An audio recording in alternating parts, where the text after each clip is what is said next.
वर्षापासूनचं स्वप्न होतं जे आज पूर्ण होतंय? आज आम्ही 20 वर्षापासून पक्षात कार्यरत आहोत आणि जेव्हा दोन्ही भाऊ वेगळे झाले तेव्हा महाराष्ट्राला पूर्ण दुःख वाटलेलं, पण आज ते दुःख नसून तो आनंद आहे महाराष्ट्रात. हे 20 वर्षानंतर जे लोकांचं स्वप्न होतं ते आज पूर्ण होतंय आणि मला असं वाटतं आज महाराष्ट्रात दसरा, दिवाळी, आज सगळे सण महाराष्ट्रात जेवढे असतात तेवढे आज होणार आहेत, कारण मराठी माणूस खूप खुश आहे आणि सामान्य माणूस खूप खुश आहे. त्यांना जे हवं होतं ते आज त्यांना मिळणार. भावना हेच आहे की आमच्यासाठी दसरा, दिवाळी सगळं सण आजच आहे. तर ही दृश्य आहेत शिवतीर्थ या निवासस्थानामधली, जिथे ठाकरे बंधूंचं एकत्रितरित्या औक्षण करण्यात आलं.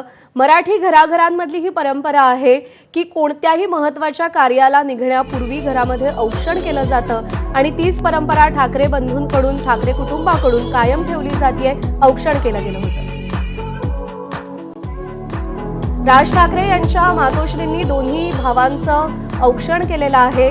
गेल्या काही दिवसांपासून कौटुंबिक घरोबा, कौटुंबिक स्नेह देखील या दोन्ही ठाकरे बंधूंमधला वाढलेला होता आणि त्याचंच द्योतक म्हणजे आजचा हा फोटो आहे. विविध कौटुंबिक कार्यक्रमांमध्ये ठाकरे बंधूंनी हजेरी एकत्र लावलेली होती.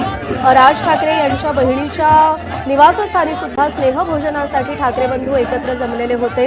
राज ठाकरे यांच्या घरी गणपतीसाठी उद्धव ठाकरे गेले होते, तर उद्धव ठाकरेंच्या वाढदिवसासाठी राज ठाकरे मातोश्रीवर आलेले होते आणि त्यामुळे ठाकरे बंधूंमधली कौटुंबिक जवळीक देखील वाढलेली होती आणि त्याचंच हे द्योतक असलेला आजचा हा फोटो.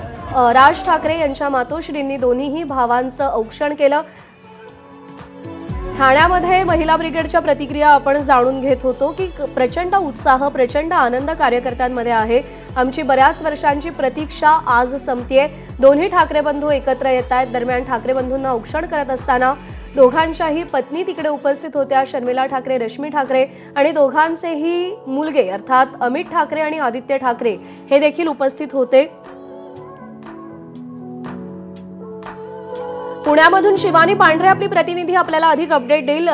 शिवानी, जसं मुंबई ठाण्यामध्ये जल्लोषाचं वातावरण आहे, पुण्यातही काही जोश कमी नाहीये, काय भावना आहेत कार्यकर्त्यांच्या?